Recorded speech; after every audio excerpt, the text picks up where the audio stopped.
Bismillahirrahmanirrahim. Assalamualaikum warahmatullahi wabarakatuh. الآن نحن نريد أن نتكلم عن الموضوع الرهن وأبليكاسي في يابيم وبنك معاملات. اسمي محمد إرفان بن زين العابدين، رقم الطالب 20 BS 02052. ثم اسمي أيمن رفيق بن محمد رeza، رقم طالب 20 BS 02 046. Assalamualaikum warahmatullahi ta'ala wabarakatuh. Ismi Muhammad Syafiq bin Fauzi, Raqam Talib 20 BS 02050. ثم تعريف الرهن. اللغتان الثبوت والدوام. في شرعا ذو ثقة ذو بناء بعين يمكن استيفاؤه منها إذا كانت من جنس الدين أو من ثمنها إذا لم تكن من جنس الدين. Maksudnya untuk lughatan as-thubut, yakni tuntutan. Syara'an pula ialah secara ringkasnya iaitu satu cagaran barang yang mana boleh dijadikan jaminan pemiutang untuk menuntut hutang. بعد ذلك سوف ندخل في هذا القسم مشروعة الرهن. ثم يعني دليل من القرآن الكريم. أعوذ بالله من الشيطان الرجيم. بسم الله الرحمن الرحيم. وإن كنتم على سفر ولم تجدوا كاتبا فرهان مقبوضا. Sadaqallahul azim. Suratul Baqarah al-ayah 283. Al-maksud fi al-ayah, dan jika kamu berada dalam keadaan bermusafir lalu kamu berhutang ataupun kamu yang memberi hutang. Okey, daripada ayat ni dia memberikan maksud pada dua bahagian, kamu yang memberi hutang ataupun kita yang berhutang. Berhutang dan memberi hutang. Okey, dipetik daripada hadis kitab Bukhari bernombor 2513. Okey, dikisahkan oleh Sayyidatina Aisyah radhiyallahu anhu, dan dia mengatakan Rasulullah SAW ni pun menggunakan sistem ar-rahnu ni, iaitu sistem gadaian. Okey. Qala Sayyidatina Aisyah radhiyallahu anhu, sesungguhnya Nabi SAW membeli dari seorang Yahudi, membeli daripada seorang Yahudi, iaitu membeli makanan dengan membuat cara hutang dan menggadaikan baju besinya. Itu sistem gadaian oleh Rasulullah SAW. Arkan ar-rahnu. Hunaka arba'atu arkanan. Yang pertama adalah al-aqidain, iaitu dua pihak berkontrak. Okey, yang itu adalah ar-rahin dan murtahin. Ar-rahin ni maksudnya penggadai, dan murtahin ni adalah maksudnya penerima gadaian. Okey, rukun kedua adalah sirah. Sirah ni adalah lafaz atau akad sebagai persetujuan menerima gadaian. Okey, rukun yang ketiga adalah al-marhun. Al-marhun ni maksud dia barang gadaian. Barang gadaian mestilah barang yang wujud dan boleh dijual. Kalau perkhidmatan itu tidak dikira sebagai barang gadaian. Dan rukun ar-rahnu yang terakhir adalah al-marhun bihi, iaitu tanggungan gadaian. Di sini baru maksud hutang. Ar-rahnu ni dia berlaku dalam keadaan hutang. Okey, seterusnya ialah hukmu wa syurutus sihhatur rahnu. Maksudnya hukum dan syarat-syarat sah gadaian. Jadi hukumnya ialah ghairu wajib. Maksudnya tak wajib lah. Siapa nak buat boleh buat, siapa yang tak nak buat tak apa, tak paksa. Jadi seterusnya ialah syarat-syarat sah gadaian. Yang pertama ialah ma'rifatu qadr rahnu wa jinsuhu wa sifatu. Maksudnya mesti tahu kadar, jenis dan sifat barang gadaian tu. Yang kedua ialah kawin ar-rahim jaiz at-tasarruf bila nuza'. Yang kedua ialah penggadai. Penggadai merupakan ahli yang boleh melakukan transaksi. Maksudnya penggadai itu mestilah baligh, berakal, merdeka dan boleh berfikirlah. Yang ketiga ialah ayyakuna ar-rahim malikan lil marhun.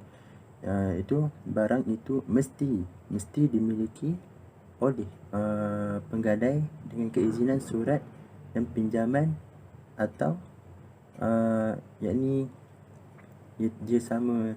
Kalau contoh penggadai itu dia hak milik dia sendiri, jadi barang itu boleh terus gadai lah. Yang kedua, kalau barang itu bukan hak milik penggadai, mesti ada surat. Jadi kalau barang itu bukan barang penggadai, jadi dia kena ada surat lah, maksudnya bukti. Yang keempat ialah ayyakuna al-marhum ainan yajuz bi'uha. Itu satu barang boleh dijual, mesti bernilai. Maksudnya barang yang dia nak jual tu, ataupun barang yang dia nak gadai tu mestilah bernilai. Bukannya gadai sesuka hati barang je. Jadi barang tu kena bernilai baru boleh digadaikan. Dan terakhir sekali ialah ayyakuna rahim fi salbi aqad. Maksudnya mesti disebut akad itu, yakni ijab dengan qabul lah. Bagi contoh rumah. Maksudnya contoh rumah aku jual 10,000 dengan aku gadai rumah aku ini. Seterusnya kita akan masuk pada bahagian aplikasi Ar-Rahnu di Yapin. Okey. Dia terdapat dua bahagian, cara gadaian barang dan yang kedua cara untuk menebus semula barang yang telah digadai. Okey. Kita akan masuk bahagian pertama dulu, cara gadaian barang. Okey. Yang pertama, kita akan hadir ke pejabat Ar-Rahnu Yapin yang berdekatan dengan kita, berdekatan dengan anda. Okey, yang kedua, membayar yuran keahlian sebanyak RM10 sahaja bagi seumur hidup. Kiranya seumur hidup bayar RM10 je. Yang ketiga, bawa barang gadaian sebagai cadaran dan bawa bersama kad pengenalan. Kenapa bawa barang gadaian sebagai cadaran? Dan itu memang itu dia punya perjanjian mereka. Kalau kita nak sesuatu barang, dan nama pun kita nak pergi menggadai barang, kita mestilah bawa barang yang untuk kita gadaikan. Macam tu. Takkan kita nak gadai barang tapi kita tak bawa barang untuk yang digadaikan. So datang sana dengan membawa barang yang kita untuk menggadaikan barang tersebut. Dia memang sayang, selalunya memang sayang barang tu, tapi kita terpaksa gadaikan barang tu kan. Buat macam mana? Okey. Bawa bersama kad pengenalan. Itu untuk memastikan barang tu kita punya lah, macam tu lebih kurang. Okey. Dan yang keempat, memberikan maklumat waris yang lengkap. Kalau bukan barang gadaian tu bukan kita punya, contoh barang kemas. Barang kemas tu zaman Tok Yang, Nek Yang punya dulu, tapi kita tak tahu nak buat apa dengan barang kemas tu, dan kita pun tak boleh nak simpan ke apa semua tu kan. So kita gadaikan barang kemas Tok yang semua dulu tu kan. So kita perlu bawa surat kematian dia dan kita punya hal peribadi Tok yang tu tersebut untuk kita memastikan dan itu memang dia punya. Okey, yang kelima, mengisi borang permohonan gadaian yang disediakan. Okey. Sebelum saya masuk lebih dalam untuk bahagian yang kedua, iaitu cara untuk menebus. Okey, saya akan berkongsi kepada anda semua tentang tempoh gadaian tersebut. Okey, tempoh gadaian asas, tempoh gadaian asas dalam tempoh matang kiranya selama 6 bulan, dan tempoh lanjutan pertama adalah selama 2 bulan, kiranya 6 bulan, lanjut lagi 2 bulan, 6, 7, 8 bulan kiranya. Okey, tempoh lanjutan kedua adalah selama 2 bulan juga, kiranya dah 8 bulan tu kita tambah lagi 2, kiranya dah 10 bulan dah, kiranya dah kat situ. Dia kiranya senang untuk kita cerita. 6 bulan, 6 bulan, lepas tu kita tambah 2 bulan dan 2 bulan. Okey, dan jika telah melebihi tempoh tersebut, iaitu 10 bulan, okey, barang gadaian akan dilelong dan jadi pendahuluan gadaian semula adalah dibenarkan, tetapi perlu membayar upah simpan. Kita boleh juga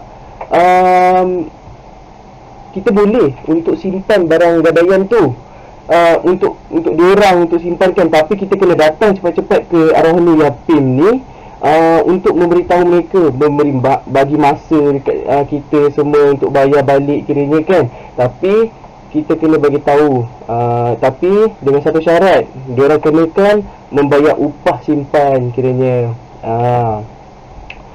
Ataupun kalau tak nak, tak boleh buat apa, barang gadaian tu akan jadi milik orang lain dan dia pun jual kepada pihak lain. Sebab kita dah buat perjanjian semua benda tu. Okey, seterusnya adalah cara untuk menebus. Yang bahagian kedua tadi yang saya kata, cara untuk menebus semula barang gadaian. Okey, yang pertama, perlulah kita membawa salinan SAG, iaitu surat akuan gadaian. Surat akuan gadaian dengan apa? Dengan kad pengenalan. Dua benda tu perlu bawa. Surat SAG, SAG, surat akuan gadaian dan kad pengenalan. Kiranya dua benda tu memang penting lah untuk kita bawa, untuk cara menebus prosedur dia lah kan. Prosedur untuk menebus semula barang gadaian tu. Okey, dan yang kedua, bayaran yang perlu dibayar ialah jumlah pinjaman tambah dengan upah simpan. Kiranya dia pun mengenakan upah simpan juga, dan jumlah pinjaman.